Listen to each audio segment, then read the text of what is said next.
बारे में, एक एनसी की आंटी के बारे में, जिन्हें ये बात हजम नहीं हो रही है कि आखिर सऊदी अरब से जो ऑक्सीजन आई है, इस बात को मुस्लिम ये बात क्यों कह रहे हैं कि मोहम्मद के शहर से ऑक्सीजन आ रही है। पहले आप उनकी ये वीडियो देखिए। ये क्या तुम मुस्लिम लोग बोलते रहते हो हमारे मोहम्मद के शहर से ऑक्सीजन आ रहा है, मोहम्मद के शहर से ऑक्सीजन आ रहा है।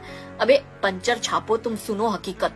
तुम जो उछलते हो ना इतना, पहले तो मैं तुमको इसका टेक्निकल जवाब दे दूं कि हमने भी वैक्सीन भिजवाई है, हमने भी दवाइयां भिजवाई है और इंटरनेशनल करार होते हैं। ओके, दूसरी चीज मैं तुम्हें एक बात बताऊं, तुम लोग जिस अरब देश पर उछल रहे हो ना, उस अरब देश में तुम्हारी औकात 3rd क्लास सिटीजन की है।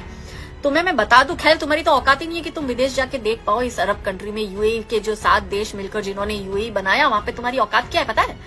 ये पाकिस्तान के मुसलमान और हिंदुस्तान के मुसलमान, इन दोनों देश के मुसलमानों को वहां पे 3rd क्लास सिटीजन की तरह ट्रीट किया जाता है। और वहां पे ये ड्राइविंग का काम करते हैं या टॉयलेट बाथरूम साफ करने का काम करते हैं, या अरबियों के जो घोड़े होते हैं ना, उनकी टॉयलेट साफ करने का ये काम करते हैं।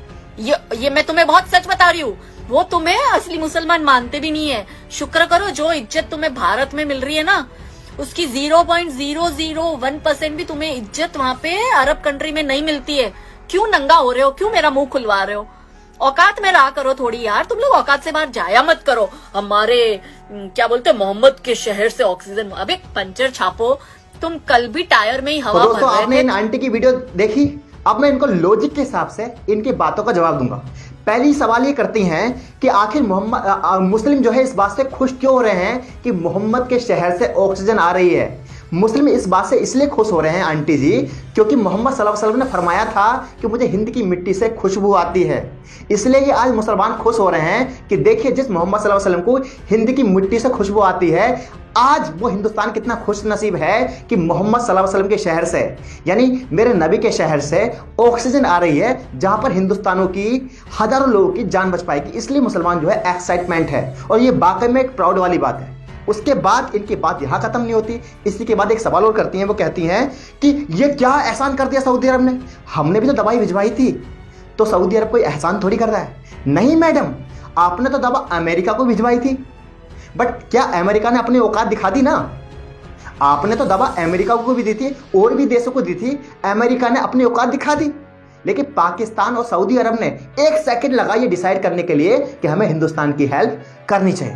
खैर, बात आगे बढ़ते हैं। इसके बाद ये कहती है कि आप अरब देश पे क्यों उछल रहे हो, यानी पाकिस्तान के मुसलमान और हिंदुस्तान के मुसलमान अरब देश पे क्यों उछल रहे हो। हम अरब देश पे नहीं उछल रहे, हम मोहम्मद सल्लल्लाहु अलैहि वसल्लम के नाम पर उछल रहे हैं। हमारे लिए मैटर मोहम्मद सल्लल्लाहु अलैहि वसल्लम करते हैं, हमारे लिए सऊदी अरब मैटर नहीं करता। अगर मोहम्मद सल्लल्लाहु अलैहि वसल्लम का जन्म ईरान में हुआ होता तो हमारे लिए फेवरेट शहर ईरान हुआ होता। अगर मोहम्मद सल्लल्लाहु अलैहि वसल्लम का जन्म जो हिंदुस्तान में होता तो हमारे लिए हमारा जो फेवरेट सिटी है वो आज भी हिंदुस्तान है, बट और प्रायोरिटी जो होती वो हिंदुस्तान के लिए होती। कहने का मतलब यह है कि मोहम्मद सल्लल्लाहु अलैहि वसल्लम मैटर करते हैं मुसलमानों के लिए, सऊदी अरब मैटर नहीं करता। और अगर मोहम्मद सल्लल्लाहु अलैहि वसल्लम का जन्म जो है सऊदी अरब में हो गया तो ऑटोमेटिक वो हमारे लिए मैटर करेगा। उसके बाद कहती हैं कि मुसलमानों की कोई औकात नहीं है, सऊदी अरब में जाते हैं और इन्हें 3rd कैटेगरी का काम मिलता है, यानी यह है अरब के जो घोड़े हैं, अरबी लोगों के जो घोड़े हैं, उनकी टट्टी साफ करते हैं। मैडम, मैं कहना चाहता हूं, जो अरबी लोग होते हैं ना, वो घोड़े नहीं पालते, वो शेर पालते हैं। अरबी लोगों की जो औकात है ना, वो घोड़े पालने की नहीं है, वो शेर पालने की औकात है। उसके बाद ये कहती हैं, शुक्र करो जो इज्जत आपको भारत में मिल रही है ना, वो किसी देश में नहीं मिलेगी। मैडम, भारत में जो मुसलमानों को इज्जत मिल रही है ना आंटी, यहाँ के मुसलमानों ने वो इज्जत बनाई है, वो डिजर्व करते हैं। अगर नहीं भरोसा हो ना तो दिल्ली में इंडिया गेट पर चले जाना और देखना कि मुसलमानों ने, कितने लोगों ने इस देश के लिए कुर्बानी दी, जान दी। इतिहास को मिटाया नहीं जा सकता, इतिहास को ना मुंह मोड़ा जा सकता है, इतिहास को पढ़ने की जरूरत है। इसके बाद ये कहती है कि अब पंचर लगाओ, अब आप पंचर लगाओ। नहीं मैडम, मुसलमान पंचर लगाकर 22 लाख की कार कैसे खरीद सकता है? एक मुसलमान ने 22 लाख की कार बेच दी, पंचर से 22 लाख की कार नहीं आ सकती। एक मुसलमान ने 400 करोड़ का एम्पायर खड़ा कर दिया और 1 करोड़ की ऑक्सीजन बांट दी। पंचर लगाने से लॉजिक, आप बोली थी ना टेक्निक, मैं उसे लॉजिक के हिसाब से दे रहा हूं कि लॉजिक के हिसाब से पंचर जोड़ने वाले 1 करोड़ की ऑक्सीजन नहीं दे सकता। पंचर जोड़ने वालों ने 16 लाख का ऑक्सीजन का प्लांट लगा दिया। पंचर के पैसों से 16 लाख का प्लांट नहीं आता।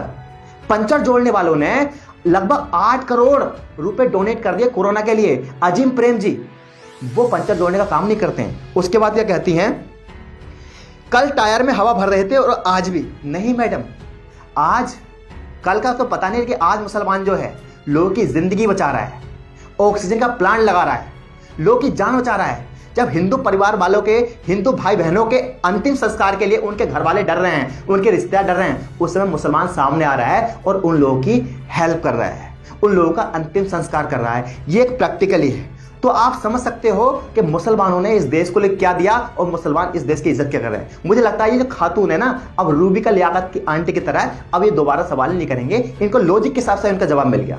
लेकिन दोस्तों उसी के बाद अगर मैं बात करूं